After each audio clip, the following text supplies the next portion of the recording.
want to introduce my guest today. His name is Bobby Carpenter, and he's a former NFL linebacker. Bobby holds an MBA, and he's a consultant and an adjunct professor, as well as a media personality. In 2005, Bobby starred with his Buckeye teammates to form what many have considered the greatest linebacker trio in college football history. Upon his graduation in 2006 with a degree in economics, Bobby was selected 18th in the NFL draft by the Dallas Cowboys. After 4 seasons with the Cowboys and 3 more spread across the Dolphins, Lions, and Patriots, he retired from the NFL and began his pursuit of an MBA, which he earned in 2015, specializing in finance and strategy. Bobby currently hosts a radio show on 97.1 The Fan in Columbus, Ohio, and he's made numerous appearances on ESPN, Big Network, and Fox News Channel, as well as other popular shows. He's actively involved with community outreach and other give-back type programs. Bobby currently resides in Columbus, Ohio, with his wife, Courtney, and their 4 children. So it's with great pleasure that I welcome Bobby. Thanks for joining us here today, Bobby. Thanks, Waska. How cool is that playing for the NFL? No, it was pretty great. I think as any kid, when you start playing sports, when you're younger, whatever it is, you kind of dream of being able to get to the highest point, to the highest level. And, it starts out as a dream. It's something that you kind of work on when you're younger, and you kind of slowly see it grow, and you're hoping that one day you'll be given that opportunity to get there. And, it doesn't happen for many people. And, you see it kind of incrementally happen over the course of time, whether it's, you start playing in high school, you become a starter. Hopefully you're good enough then. Ultimately, my goal is just to be able to play in college. And then that happens, and there's various tiers of college. You get to go to Ohio State, fortunately, and more goals are achieved there. And then finally, culminating with playing in the NFL, which was always something that was awesome. My dad played; it was a dream of mine. Something that I guess seemed a little more attainable because of my dad, but it was also something that he looked at and made sure that I understood how difficult it was going to be too. This isn't something that just because he played that would happen for me. So it was something that I worked a lot at, but it was awesome to achieve. I had a great time, met a lot of great people, and it was a fantastic portion of my life.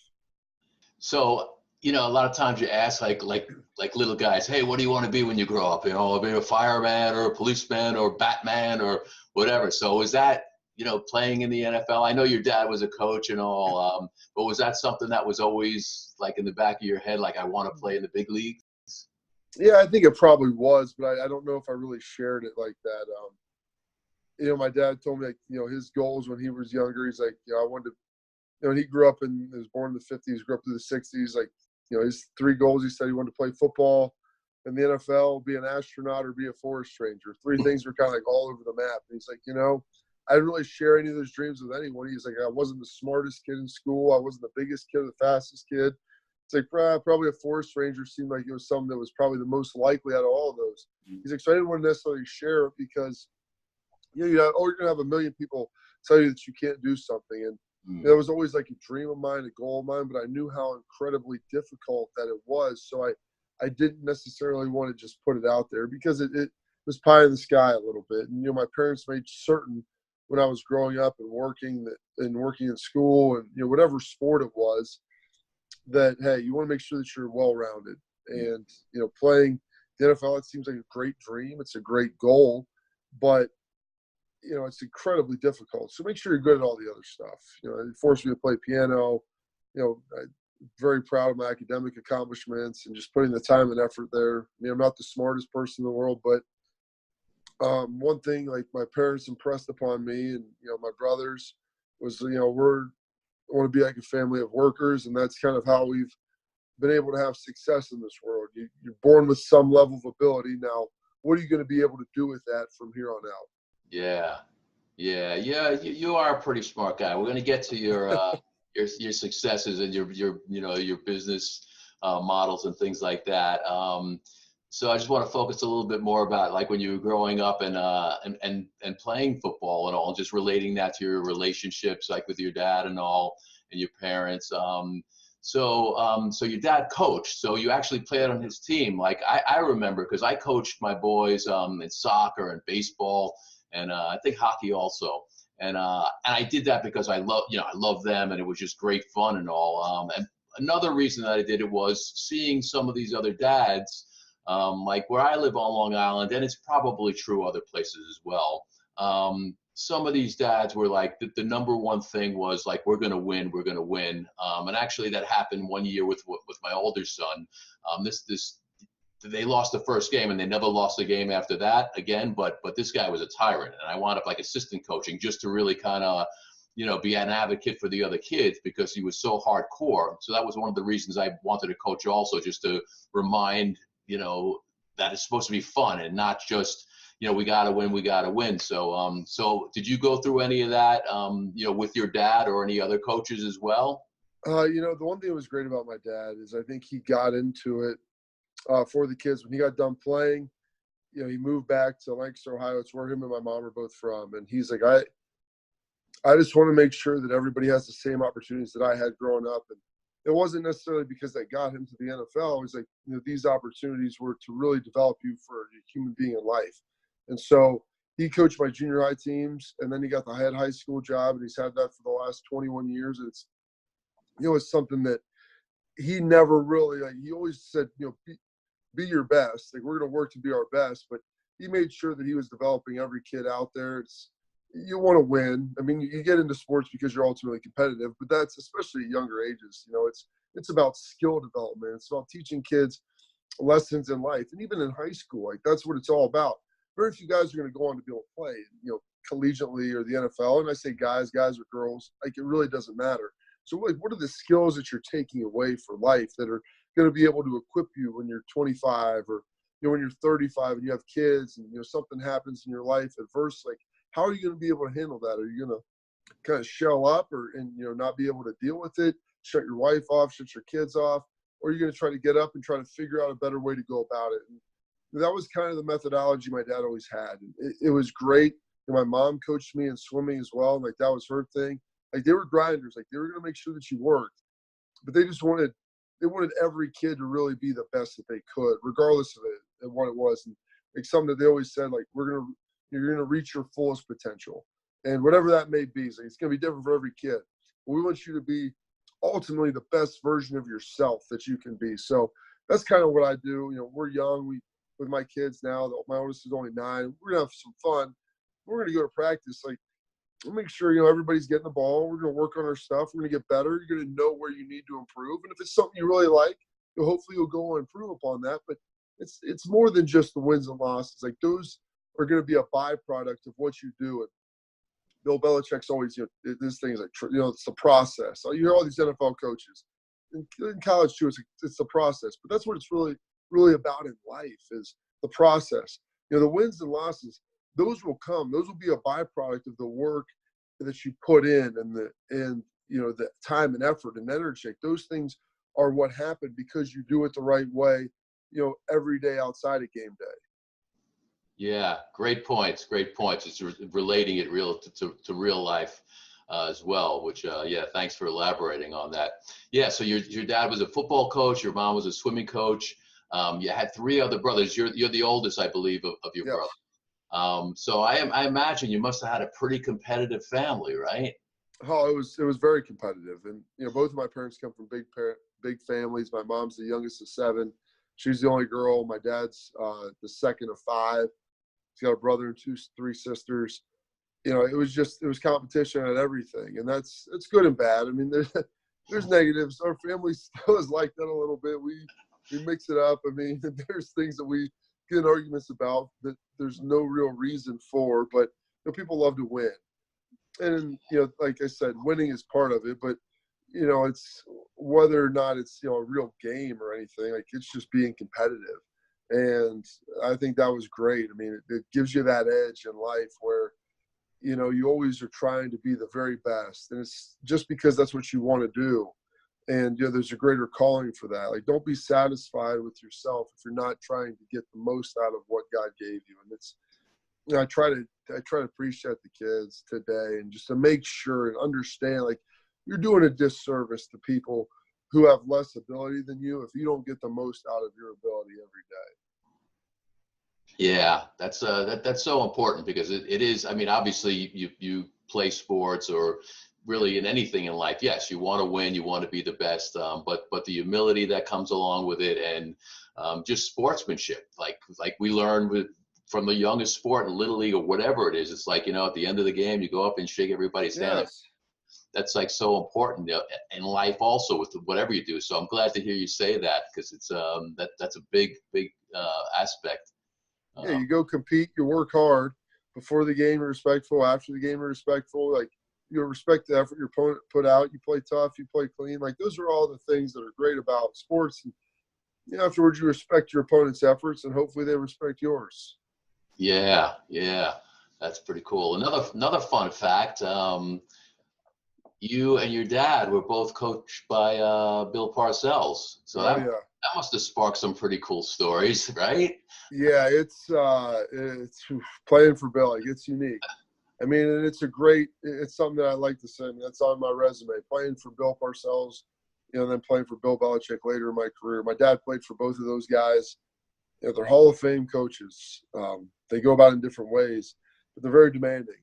Especially Parcells with his, just his personality. I mean, he wants to try to get the best out of you, and he's going to motivate you. And maybe a little unorthodox and maybe a little uncomfortable, but he wants to make sure he's getting the best out of you. And I think that that's very important. So I knew going in, my dad fully warned me, because he's going to push on you. He's probably going to push on you through me, and that it may not seem fair at the time. He's like, but he's going to want to just make sure that you're your very best. Yeah, and you are. So that's Try. Yeah, no, you did. So that's pretty cool. No, it's awesome. I mean, how many young guys get on that field and want to achieve what you achieved? And what I see in you, that's why I asked you to join this. I mean, I met you through ESPN, and I see and I meet a lot of different players and all. And I don't know them. I don't know you well, but just just seeing the kind of man that you are, and hearing about your faith and just the give back and things that you do. It's that warms my heart. Being in television production, I don't just do sports. I mean, I've met movie stars and political figures and so many famous people, which I'm not starstruck. And honestly, you got a wall full of Emmys back there. I mean, I'm in a hotel room, so not all Emmys, but some tellies. But honestly, I mean, I didn't wear my Jet jersey today because whatever. I don't want to keep tormenting myself. But I'm a diehard Jet fan, so of course I still have hope. Every year we have hope, but we're not going to get into that now. But honestly, like, out of all the famous people and influential people, that really touched me was Marty Lyons, man.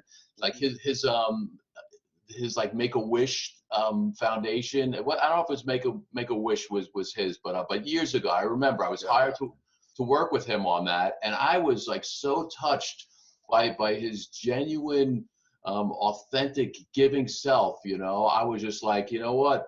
Not only take my pay for the day, but I'm going to make a donation. He just, I mean, I loved him on the field. I loved going to the games and all, because we had season tickets for 9 years on 45-yard line, 9 rows up. It was great. Was there through the glory days. But just seeing what he did as a human being, and actually bumped into him. My kids were young when his kids were young.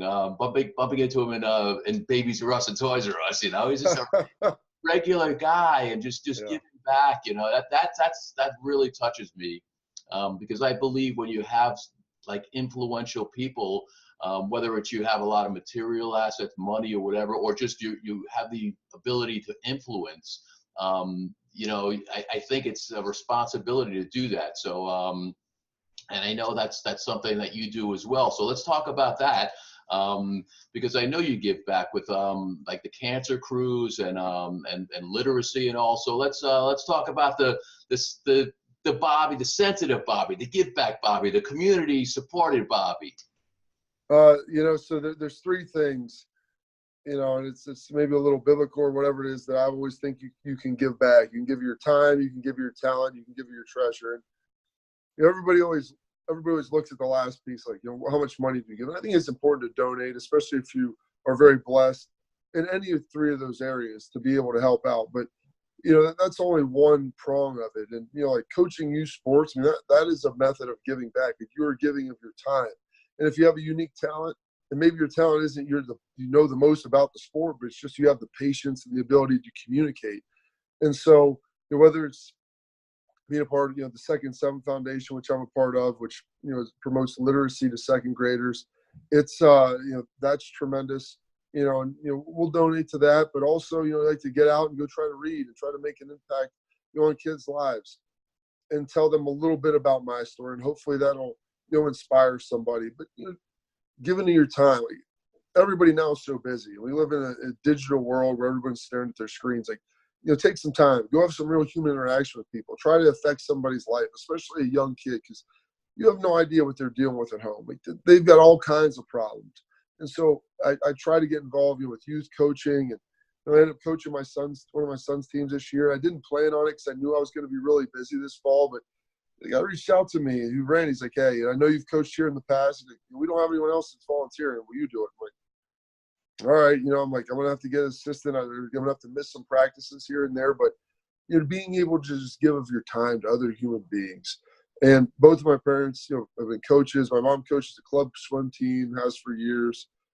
I mean, they don't make no coaches at at the high school, middle school, youth levels.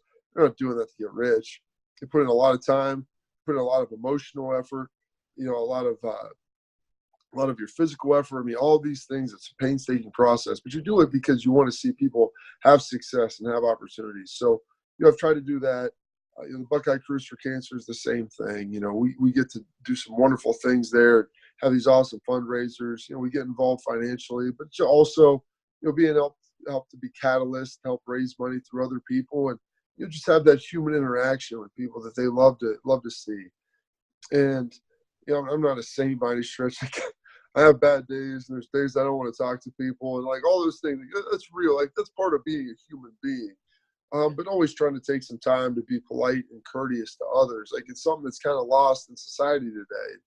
And you can do that through a variety of aspects. Everyone looks at, like, celebrities, whether it's, they're actors or singers or high profile athletes, and those people have a much bigger platform. Well, yeah, they do, but everything is local. You can impact people around you just as easily. And I've watched it happen, in the community. The number of coaches that I've been around who I remember, like, distinctly, who invested in me. And I'm talking like third grade soccer coaches or, a fifth grade basketball coach, and remember what they did for me and how they improved my life. Like, those things are big. And, you can do it through different, whether it's a boys and girls club, anything, like, just investing in young people. And there's so many different diseases and things out there that you can always raise money for, and have unbelievable things. But I believe if you invest, I mean, in America, say children of the future, whatever that means. I mean, the kids, they will be the next generation of leaders in the United States. I mean, that's a scary prospect. It's an exciting prospect sometimes, but if you want to sit around and complain about everything, well, why don't you try to enact some change and to make sure that those people are the best equipped to be able to have the type of society that we'd like to live in. Yeah, right on, man, right on. So that's what I want you to share that. Thank you for putting yourself out there and doing all that good work, because it really is so vital and important. And you don't have to do it, but obviously you have that that grace and that beauty within you. So thank you. It's beautiful. Oh, hey, I'm not moving mountains. We're talking about a couple hours a week here and there. That's why I try to tell everybody, it's not that much, man. You're humble, man. You're humble, because you know what? If everybody did a couple hours a week and if everybody just gives a little bit, it's a catalyst for change. It really makes a huge difference. So it's it's great to see that, and hear that. Yeah. So I imagine your kids will be fairly well rounded, because it sounds like, from what you're sharing, your parents were, they instilled a lot of good things within you. Yes, be competitive, but also, to obviously to give back and to be fair and to have that sportsmanship type attitude. So what do you see in your three boys and a girl, right? Yeah. I mean, my youngest is 2, so I mean, you never know what's going on there. And my oldest 3, they're 9. So recently 9, like 7.5, turning 8, and then 5. And they're young. I try to get them to do everything, and everybody asks me, "You're gonna get them to play football?"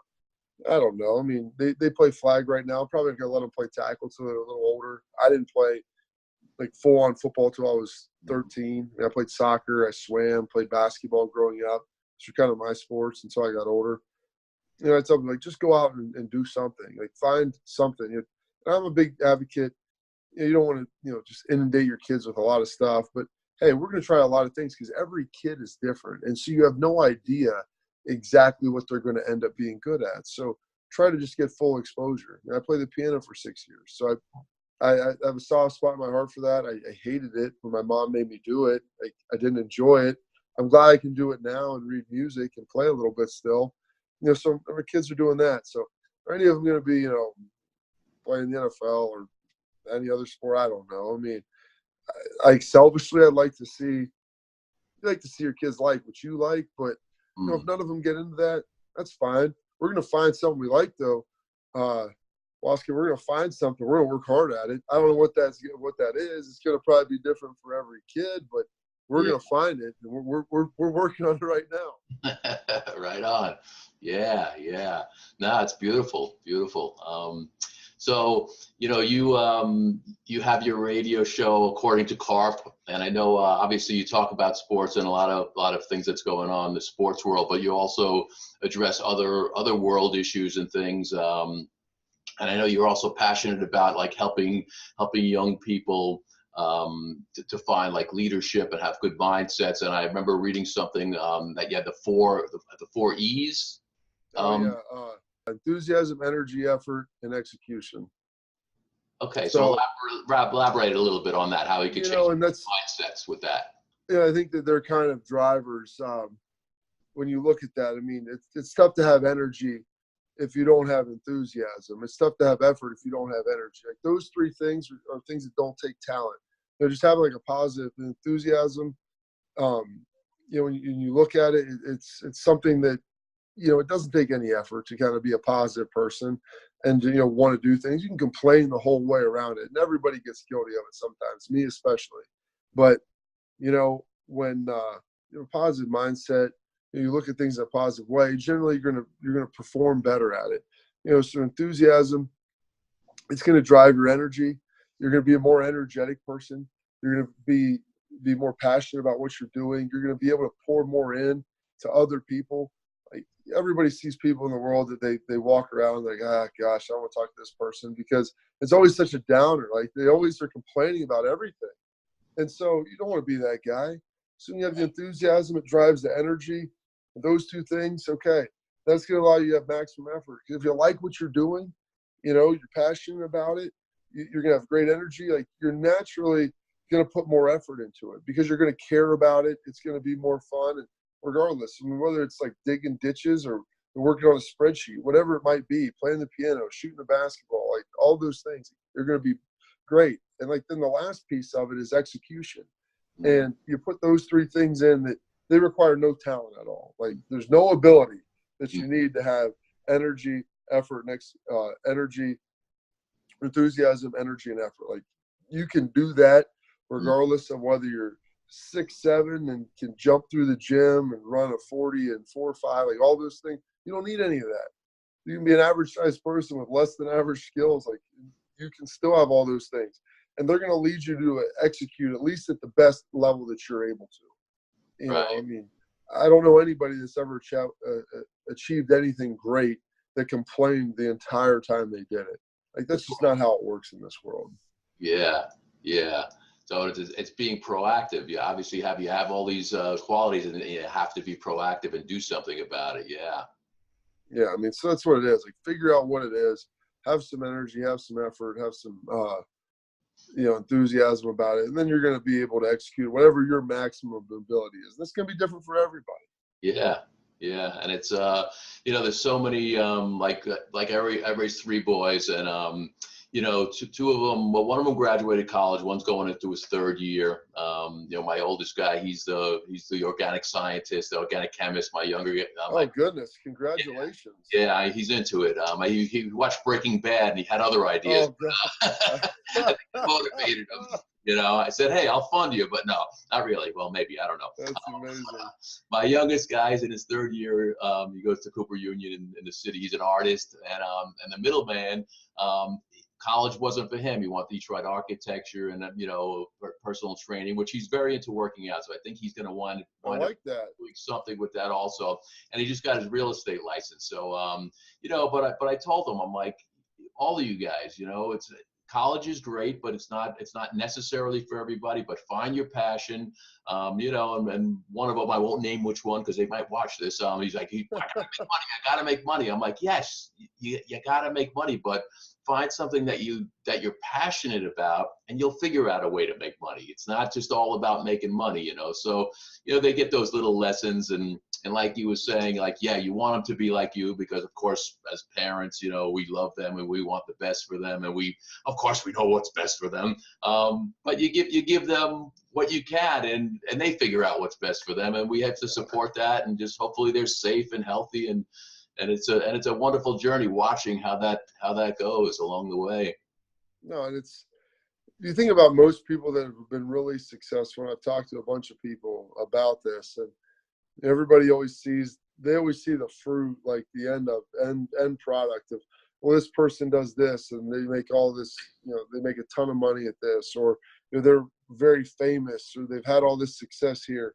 A lot of people get into things and they do them like they were an intern when they started, or they're doing something for little or no money at the beginning, but they really like doing it. And since they like doing it, they put in the time. They have a great attitude about it. They're going to put a lot of energy into it. Like, their effort's high. And then they start executing like at a high level because of all of those things.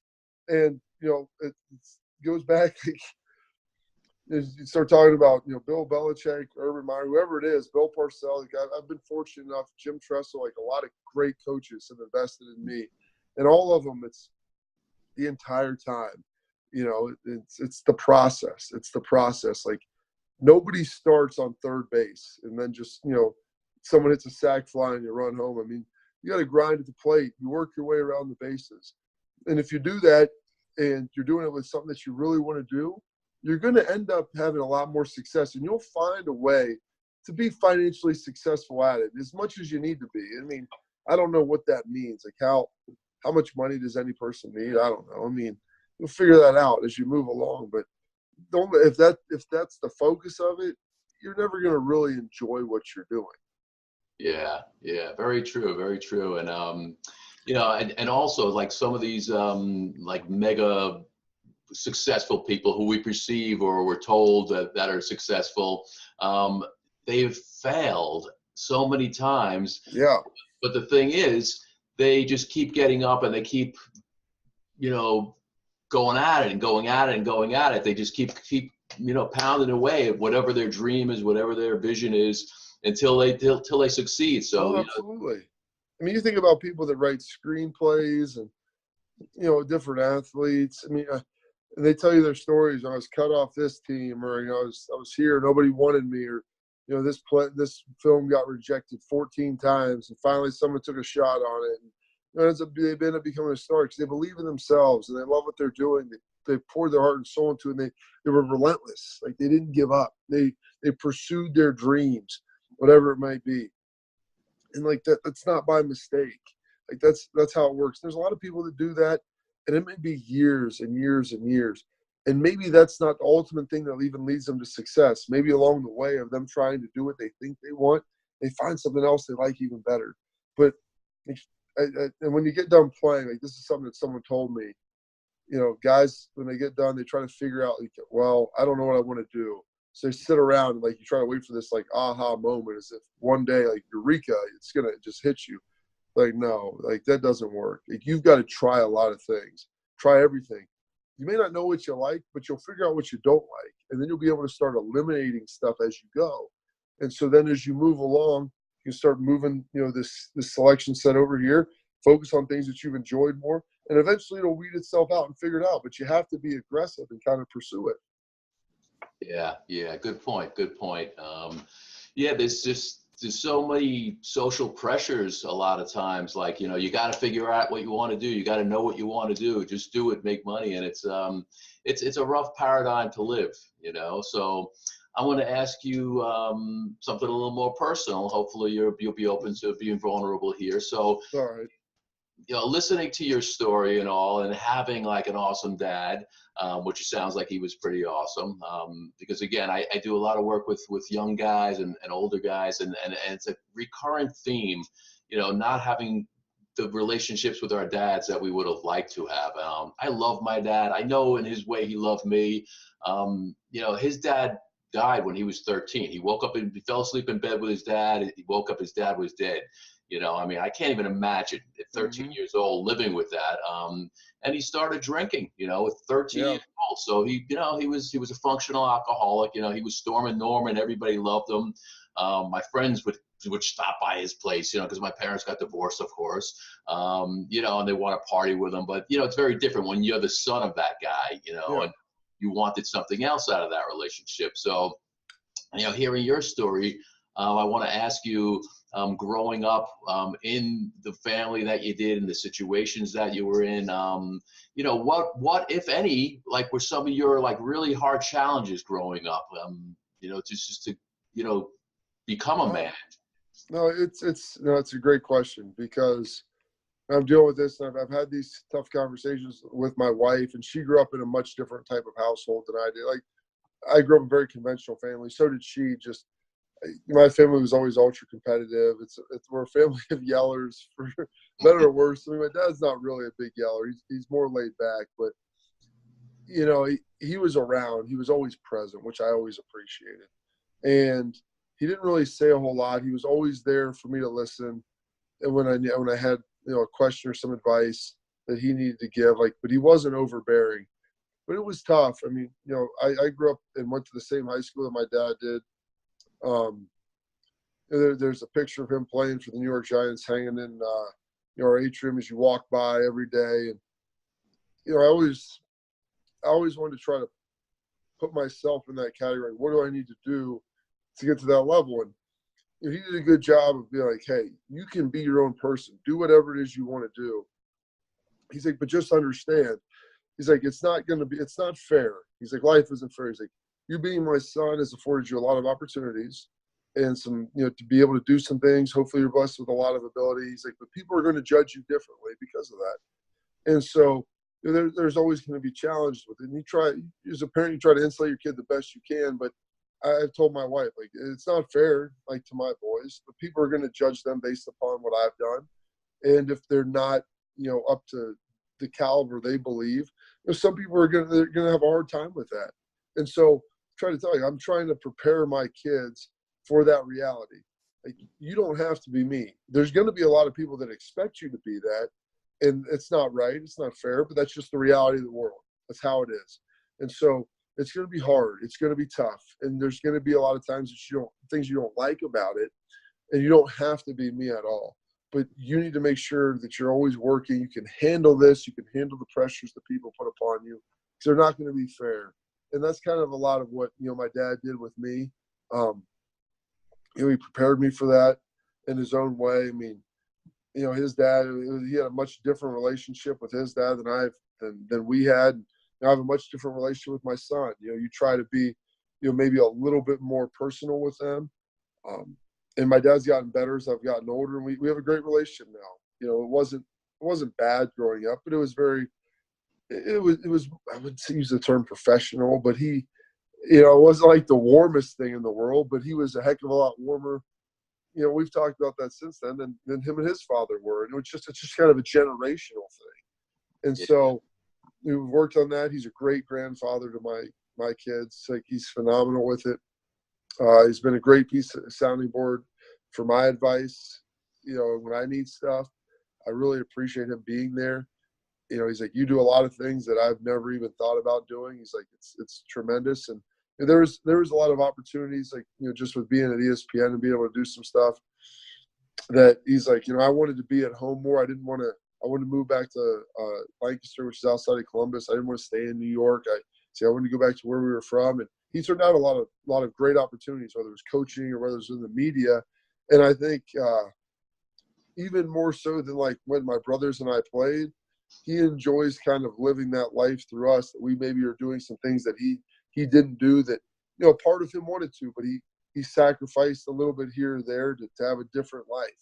And so it's been tremendous kind of getting to know him, as an adult. And I hear new stories about him all the time, either from that he'll tell or, quite possibly, his teammates from high school, college, or the NFL will tell about him. And it's great just to kind of get to know him a little bit more. And like I said, we always had a good relationship, but it was different. It's just every single person can attest, like no two people, like my brother's relationship with him is going to be different than mine. And mine's different with my boys, but you do the best you can with the person that you are. Yeah. Yeah. Well, thanks for sharing that, man. I appreciate it. No, it's all good. And how about you with your brothers? I know it was competitive, especially sports and all, but was there like sibling rivalry or, Oh goodness. That is a full day question right there. I mean, that's always the case. And there's 4 boys. We all ended up playing college football. My younger brother, immediately below me, played at Cincinnati. My third brother played at Marshall, and the youngest played at Ohio University. And so, there was always rivalry about who was the best, who was the most like dad in this. I mean, and that stuff still like goes on today.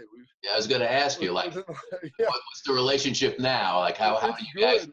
Yeah, we all get along. I mean, and when you have 4, like I said, when you have like more than just 2 kids, like there's more relationships to manage. So you don't necessarily have, those big fights. I mean, there's going to be rifts, obviously, between different ones, different siblings. Which, okay, if I'm in a fight with one of my brothers, I have 2 others that we can talk to, and they can help mediate and kind of work through it. But you're always going to be competitive. Like, that's just the reality. You're always going to kind of have your birth order, and people feel like this or they feel like that. Those feelings never really go away, and it's okay. But when we all get together, sometimes have a couple of drinks around Christmas, and we might as well be in high school again, and like fighting about the same nonsense. We're fine. I mean, we're fighting about different things, but it's with the same passion. And a lot of times it's completely irrelevant. Like there's not even a point to what we're arguing about. Right. And you have that all the time with big families. That's great. That's great. Your mom must have been like a very strong woman. There's a lot of testosterone in your family. I mean, like I said, she was the youngest of 7 and the only girl. So she was equipped to have 4 boys. She is a pistol. I mean, I'm much more like my mother than my father when it comes to personality. She is passionate. She's fiery. She's a very strong woman. It's awesome. Like I fight with my mom to this day the same as I fought with her in high school, because she's like, I'll always be your mom. Like, that's just the reality of it. And there are times where I'm like, Mom, I'm 35 years old. I'm going to raise my kids the way that I want to. I appreciate your input. I'm not saying you raised me wrong. I'm just telling you, this is decisions that my wife and I have made. And so please support us in that. You can speak your piece, but I don't want to fight with you about it on a daily basis. And your parents will never stop being your parents, because they always want to try to help you. So I'm not the only one that went through that, huh? No, that's just the reality of life and the mom. Still going through it. I go through that with my sister too, telling me how to raise my kids. It's like, you raise yours, I'll raise mine, and we'll figure it out on our own, and take responsibility however it turns out. Yeah. Anything we may not have touched upon that you might want to share? Everybody has their own path in life, and you're always going to have problems, troubles, and we live in this like social media society, microwave society, where everybody wants things now, and everybody wants to portray their life as perfect. And like the reality is, and I've been fortunate enough to meet a ton of like wildly successful people. I'm fortunate to call some of them friends. Like, everybody has the same problems. Everybody's got the same issues. You got family problems. You got problems when you're dealing with relationships, all this stuff. You're never as successful as you really want to be. Even when you look at people that are quarterbacks in the NFL, that or people that are broadcasting, on primetime television, for sports. Like, everybody has their own unique set of issues, and they're always going to have problems. And so now everybody dresses it up on social media, where like they only take pictures of the good stuff of their life. Yeah. So that affects a lot of people in a negative way. But you talk to those people, the close friends, like guys who I really love and I play with. Like, I love talking about the problems that we have with our parents, with our siblings, with our kids, like the real problems that everybody faces, you know, jobs, work opportunities, and all that stuff. And so, yeah, it's real. It's out there. Like there is no perfect life. There's just life. And so you do the best with it as you can. I think if you always, you know, wake up every day, try to write down what I want to do the night before, a to-do list, get some things accomplished, try to do it like on a weekly basis, Sunday night, and then, you know, narrow it down throughout the week. And I try to pursue that and get that done. Like, and hopefully that helps. But, you know, it's never going to be perfect. You're never going to be able to check every box, but you do the best you can each and every day. And like, you pursue it really hard. And I think good things usually happen. Yeah, great advice, man. Really, that's practical, really good advice. So, thank you for sharing that. Yeah, No, I yeah, appreciate it. My pleasure, Waska. yeah. Thank you again for taking the time to join us. I'm sure all those that watched, got some good pearls of wisdom from what you shared today. So, again, I really appreciate you taking the time to join us here today. Hey, my pleasure. All righty. Well, I hope the viewers really got a lot out of this interview with Bobby. You could see he's not just the rock god of sports. He's a human being offering awesome wisdom. He's he opened up his heart to us today, which I really appreciate, and shared some stories and some practical things that we could all do to make our lives a little bit better. So again, thank you, Bobby, and be well and illuminate your path with loving kindness.